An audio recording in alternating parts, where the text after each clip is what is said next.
মাঝে মাঝেই মনে হচ্ছে স্রোতের আগে যেন সময় বয়ে যাচ্ছে। আর কিছুদিনেরই বাসিন্দা আমরা চেন্নাইতে। Hello everyone, good morning. আজ সকাল থেকে শরীরটা খুব একটা ভালো নেই, কারণ দুদিন ধরে অলরেডি জিনিসপত্র মানে খাট আলমারি সমস্ত খোলা হয়েছে, তো ধুলোবালিতে একটু শরীরটা বিগড়েছিল। সিদ্ধি এসেছিল দেখা করতে। এই সোসাইটির প্রত্যেকটা বাচ্চাই আমাকে খুবই ভালোবাসে, তো আমাদের এই চলে যাওয়াটা ওদের কাছেও একটু মন খারাপের। এখানে আমি রান্নাঘরের সমস্ত জিনিসপত্র গুছিয়ে নিচ্ছিলাম, আর তাড়াতাড়ি করে একটা লেফট ওভার জিনিস দিয়ে বড়া বানিয়েছিলাম। এটার রেসিপি আমি পরে শেয়ার করে দেবো। এগুলো সবই আমার ভীষণ পছন্দের ফ্রিজ ম্যাগনেট, যেগুলো আমি যেখানেই যাই সেখান থেকে বড়া বানানোর যে প্রিপারেশনটা ছিল সেটাও এক্সট্রা থাকায় রাত্রে সেটা আর গরম গরম ডাল দিয়ে রাতের খাবার সেরে ঘুমিয়ে গিয়েছিলাম। পরদিন সকাল অর্থাৎ বুধবার ছিল ভীষণ স্পেশাল ডে। অ্যাজ ইউজুয়াল চা দিয়ে দিনটা শুরু হলেও আজ মুভার্স আর প্যাকার্স এসেছিল আমাদের সমস্ত জিনিসপত্র গুছিয়ে নিয়ে নিতে।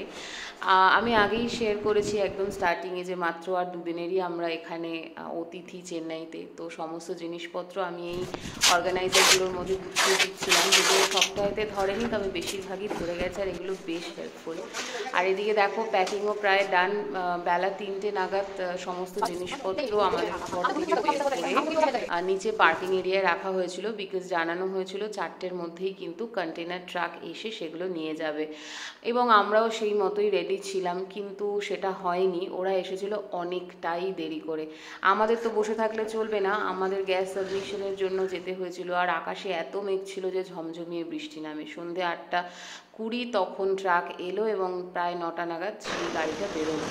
রাত্রে ডিনার তো বাড়িতে আজ আর করা বানানো সম্ভব ছিল না, তো আমরা বেরিয়েছিলাম। বেরিয়ে একটুখানি খাবার খেয়ে নিলাম, ছোলে বাটুরে। আর এর চেয়ে বেশি কিছু আর বলার নেই।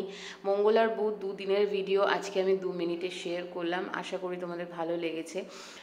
এর চেয়ে বড় ব্লগ আমি দিতেই পারি তোমরা যদি সাপোর্ট করো, তো প্লিজ আমাকে কমেন্ট সেকশনে জানিও। তোমরা যদি সাপোর্ট করো, পাশে থাকো, লাইক করো, শেয়ার করো, তাহলে আমি আবার আসবো বড় গল্প নিয়ে। আজকের মতো টাটা, গুড নাইট।